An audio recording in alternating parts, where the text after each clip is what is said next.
सद्गुरु, इन दिनों बहुत से लोगों को थायराइड प्रॉब्लम्स हो रही हैं। हाइपोथायराइड या हाइपरथायराइड। आयोडीन वाला नमक खाने के बावजूद थायराइड प्रॉब्लम्स आम हो गई हैं। इन प्रॉब्लम्स के बढ़ने की वजह क्या है?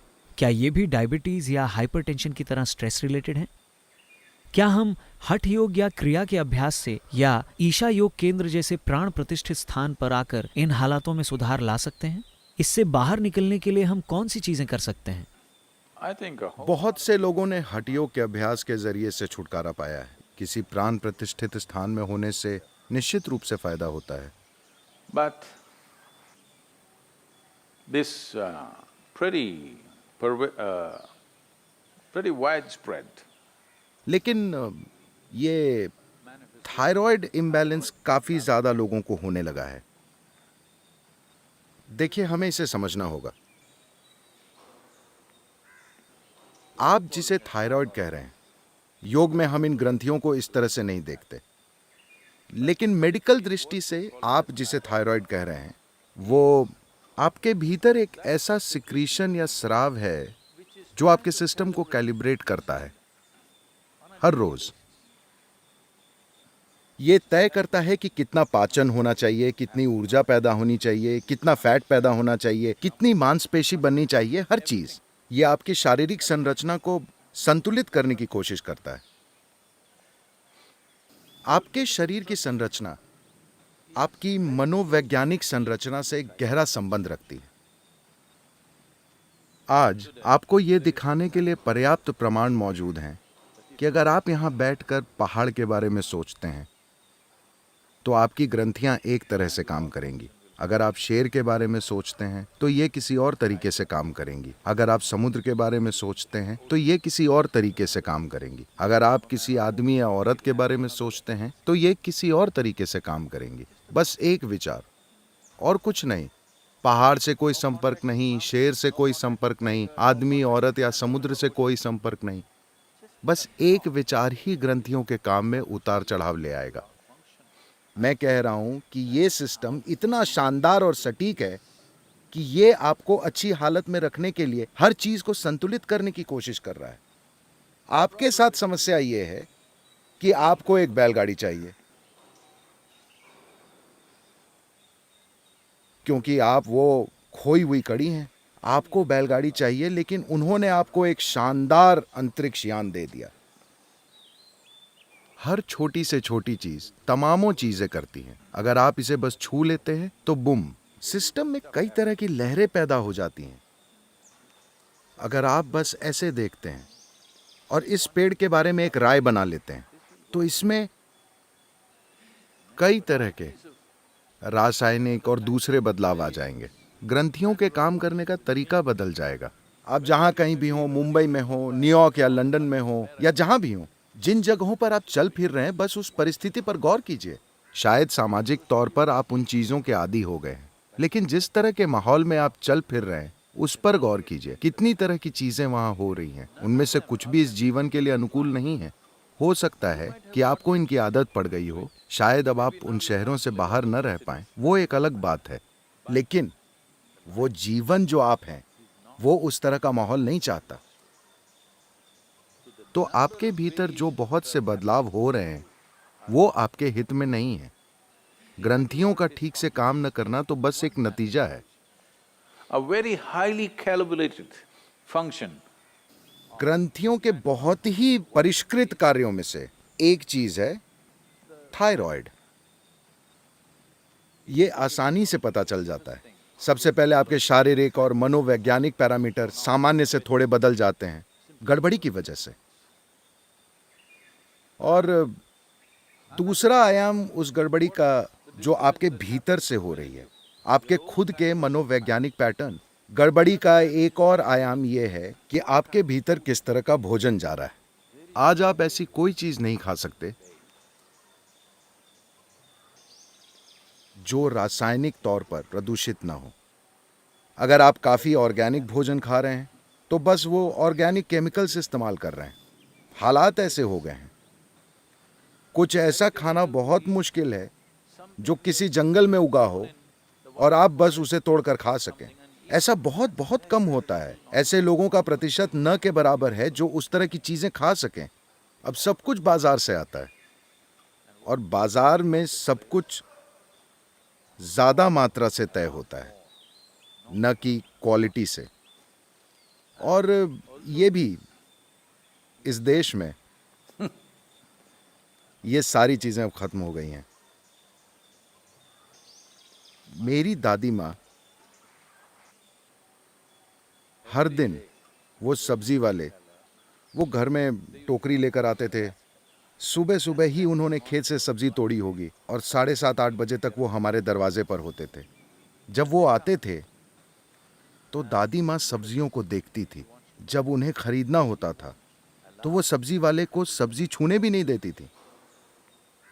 वही इसे तोड़ कर लाए हैं, वो बिल्कुल ताजी हैं, लेकिन अगर उसे तराजू में रखना हो या उन्हें उसमें से 1, 2, 3, 4 करके चुनना हो तो वो उन्हें सब्जी को छूने नहीं देती थी। तुम मेरी सब्जियों को हाथ मत लगाओ।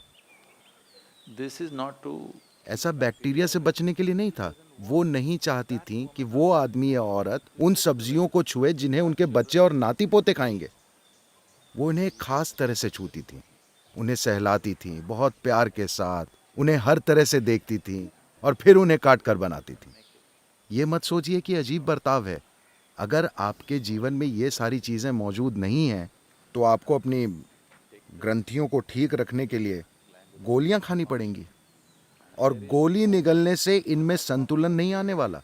आप इसे दबा सकते हैं, आप इसे सही संतुलन में नहीं ला सकते। ये नहीं होगा, क्योंकि हर दिन ये अलग होता है, हर पल ये अलग होता है। ये एक कैलिब्रेशन है, एक बहुत सक्रिय कैलिब्रेशन होता रहता है। आप इसे मार देते हैं और बस एक गोली लेते हैं और किसी तरह काम चलाते हैं, यानी कि आप थोड़ी खराब मशीन हैं। इस खराबी के साथ मशीन की ये खराबी कई तरह से जाहिर होगी और आपको इसका पता तभी चलेगा जब आप इसे हद के पार ले जाएंगे। जब आप बहुत सीमित जीवन जीते हैं तो ये जाहिर नहीं होता। ये कुछ ऐसा है, देखिए, अगर आपकी कार का टायर पंचर है तो भी आप 20 किलोमीटर की रफ्तार से कार चलाकर घर जा सकते हैं। कुछ चीज़ें खराब होंगी, कुछ चीज़ें फट जाएंगी, लेकिन फिर भी आप कार चला सकते हैं। अगर आप 200 किलोमीटर प्रति घंटे की रफ्तार पर हैं और तब अगर टायर पंचर होता है तो आप जानते हैं कि आप सड़क से बाहर उड़ जाएंगे। तो बस यही बात है। अगर इन सब चीज़ों को ठीक से संभाला गया है, अब अगर आप अपने जीवन को एक काफ़ी ज़्यादा ऊंचे स्तर पर काम करने के लिए ले जाते हैं तो भी ये आराम से चलेगा। उस संतुलन को लाए बिना अगर आप अपने जीवन की गति बढ़ाते हैं तो ये डगमगाने लगेगा। आप अपने आसपास हर दिन ऐसा होते देखते होंगे। तो अपने जीवन में उतनी लागत लगाने के लिए, खैर, आप अपने शहर को छोड़कर जंगल में रहने नहीं जा सकते, आप अपने माहौल को छोड़कर दूर नहीं जा सकते। आपको कम से कम खुद को इतना सक्षम बनाना होगा कि उन चीजों का आप पर ज्यादा असर ना हो। वैसे भी इनका असर तो होगा, लेकिन सवाल है कि कितना असर होगा। कम से कम अपने घर में, अपने आसपास कुछ पौधे लगाइए। अगर खुली जगह ना हो तो अपने कमरे में ही लगा लीजिए। हो सकता है कि ये थोड़ा अजीब लगे। आधी छत को खोल दीजिए। अरे लेकिन सदगुरु, ऊपर एक और मंजिल है। ठीक है, एक दीवार हटा दीजिए ताकि आपको थोड़ी सूरज की रोशनी मिले। हाँ, ऐसा ना हो कि घर हर तरफ से बंद हो और हर समय बस एक एसी बर्र करता रहे। यह भी एक चीज है। आपके आसपास मौजूद ध्वनियों की गूंज इस शरीर को पूरी तरह से झकझोर रही है, हर समय बर्र। खासकर जब मैं देश से बाहर होता हूँ, खासकर अमेरिका में, यूरोप में भी वहां थोड़ा बेहतर है, लेकिन अमेरिका में हर समय कुछ न कुछ गूंजता रहता है। हर समय जब मैं यहां आता हूं तो लगता है बस बिल्कुल शांत, जो आपको जीवंत बनाता है। जब हर चीज गूंजती रहती है तो आप बस पुफ। ज्यादातर लोग इसके प्रति जागरूक नहीं हैं, लेकिन ये उनके साथ हो रहा है। उनके दिन में 8 घंटे सोने से ये साफ साबित होता है। ऐसा इसलिए हो रहा है क्योंकि वो अपने प्राकृतिक वातावरण में नहीं रह रहे। वो सोकर खुद को सुरक्षित रखने की कोशिश कर रहे हैं। तो खुद को बीमारी से बचाने के लिए, खुद को मानसिक रोगों से बचाने के लिए, खुद को हर तरह के असंतुलन से बचाने के लिए आप दिन में 8-10 घंटे की नींद लेते हैं, यानी आधा जीवन आप मरे पड़े रहते हैं। मौत हमेशा एक आसान हल होती है, लेकिन हमें ऐसा हल नहीं चाहिए। हम जीवन के हल को खोज रहे हैं, अंत के हल को नहीं। किसी चीज का अंत करना उसका हल होता है ना? हल है या नहीं? हल है, लेकिन हमें वैसा हल नहीं चाहिए। हम यहीं रहना चाहते हैं, जिंदा और पूरे हल के साथ। तो अगर ऐसा होना है तो शायद आप थोड़े अजीब लगें, मुझे भी आप अजीब लगेंगे, लेकिन आप जहां सोते हैं वहां कुछ पौधे लगा कर रख सकते हैं। जब आप चलते हैं तो आपको इंसानों के अलावा दूसरे जीवनों के प्रति हमेशा जागरूक रहना चाहिए। ज्यादातर लोग इंसानों के प्रति ही जागरूक नहीं होते। तो मैं आपको याद दिला रहा हूं, आपको हर उस चीज के प्रति जागरूक रहना होगा जो जीवित है। एक पेड़, एक पौधा, एक घास का तिनका, एक कूदता हुआ टिड्डा, और आपके पास से गुजरने वाले वो लोग जिन्हें आप पसंद नहीं करते। हर तरह की चीजें, हर चीज के प्रति आपको जिंदा होना चाहिए। वो ये बोलने की जरूरत नहीं है, ओ मुझे इस पेड़ से प्यार है। आपको पेड़ से प्यार करने की जरूरत नहीं है। आपको उससे पोषण लेना होगा। जीने का केवल यही तरीका है। आप पसंद करें या ना करें, वो अभी आपको पोषण दे रहा है। अगर आप ये सचेतन होकर करते हैं तो हर चीजें बेहतर काम करेंगी। अपने आसपास की हर चीज के प्रति जीवंत होना, बिना किसी भेदभाव के। ऐसी साधारण चीज आपके थायराइड की समस्या को संतुलित कर सकती है। Of course. बेशक सुबह हठ योग तो है ही, क्रियाएं भी हैं। ये सभी चीजें निश्चित रूप से मदद करेंगी, और शक्तिशाली रूप से प्राण प्रतिष्ठित स्थान भी हैं। कई चीजें हैं।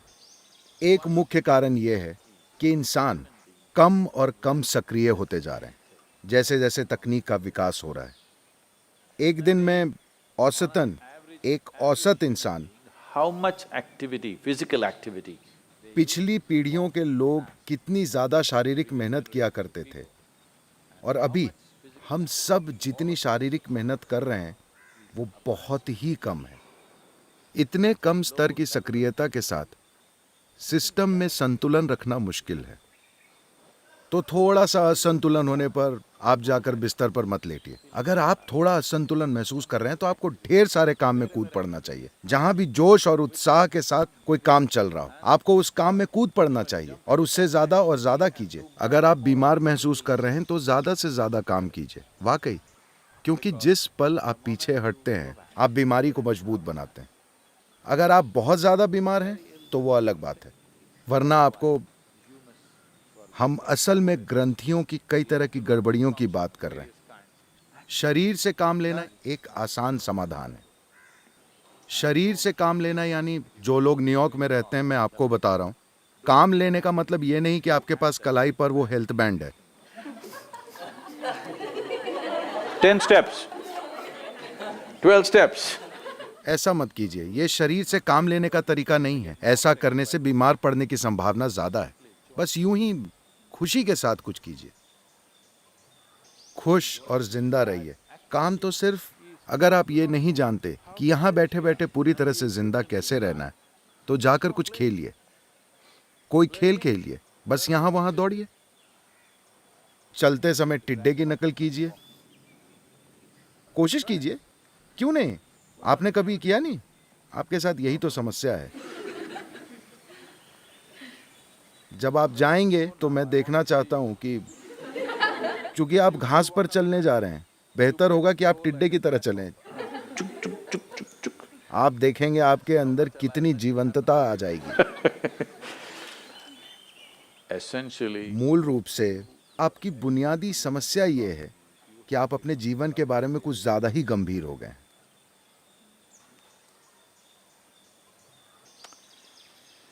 तो हमें आपको दोबारा याद दिलाना होगा कि वैसे भी आप मर जाएंगे। तो इस बारे में इतना गंभीर मत होइए, क्योंकि इसे खत्म होने में समय नहीं लगेगा। आपको पकड़ ढीली करनी होगी। अगर अभी आप पकड़ ढीली कर देते हैं तो आखिरी सीन अलग हो सकता है, वरना लोग आपको देखेंगे। आपके साथ होने वाली ये बहुत बड़ी बात होगी। आपने पकड़ ढीली कर दी। अभी से अगर आप पकड़ ढीली कर दें तो आप देखेंगे कि आपका जीवन बहुत शानदार होगा।